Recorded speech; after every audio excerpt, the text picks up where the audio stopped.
Hi, and welcome back to Ellie Interlude, and this is day 3 out of 30 of Becoming. And today we're going to be discussing something that I feel like we all question at this age, and is simply starting over at 30. Now, starting over at 30 is something, let me tell you, because you're halfway between I'm just starting to really learn life from my 20s, but then I also feel like at my 30 mark, I should have it all together because of my 20s. And let me just stop you there. 30 is the new 20. When we are trying to gain understanding and clarity of our lives at any age, it shouldn't be bookmarked by the number. And I had to learn this because I felt myself getting extremely overwhelmed when I was 29, leading up to turning 30. And I felt like, oh my goodness, I don't have it. I don't have it. I don't know what I'm doing. But the power is in not knowing what you're doing. And I think that our 20s is a time where we kind of are just like having fun. We're winging it. We're going on the roller coaster. It's going up and down, and we're kind of enjoying it. So what makes us at 30s feel like as if we still can't go on that roller coaster? I feel like now we're going on the roller coaster ride, knowing where the drops and dips will be, and instead of being afraid of them, like in your 20s, you're kind of embracing them.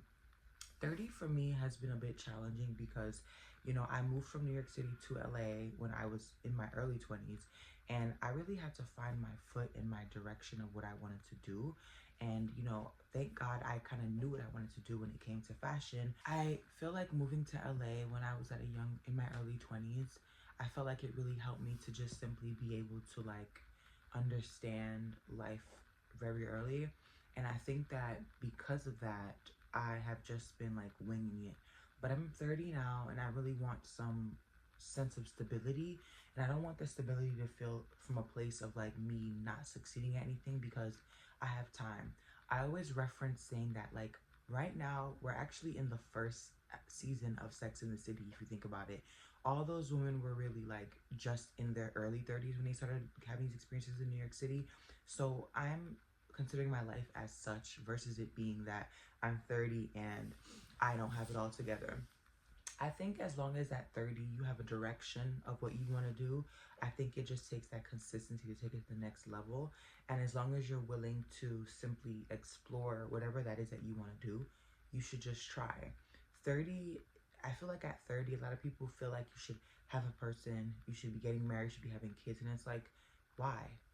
If I don't know who I am as yet completely, why am I skipping steps to get to that point when I don't think I could even really take care of myself fully? And saying that, it makes me laugh because it's like, damn, I really don't. But I'm having fun. And I think that 30 should be a bookmark of your 20s and just always reference and think about how much fun you had in your 20s and use that as a way to motivate you in your 30s to have even more fun. I think the only thing that really changes when you turn 30 is the fact that you have to be more responsible with your finances, and that should really be your only concern outside of that. Do you have your savings? Are you putting into your 401k? The job that you're working in between trying to become a full-time content creator like myself, is it beneficial to you and your mental health in some way? If you're working in an environment that you feel like is not healthy for your mental, I think it's very important to remember that you don't own this company, nor are you like limited to just this option. You're 30 years old, you're able to really see what works for me. Whenever I'm looking for a new job or something, I really look at the company's back end and see like how long have they been around for, who do they represent, and how much can I make here, and is there growth. 30 is more or less a time where you need to level up where you are right now. And if that takes some redirection, if that takes some trying again, then that is perfectly fine. You're exactly where you need to be. Now, for today, I can say since yesterday, day 2, as today is now day 3, I have felt this sense of like excitement.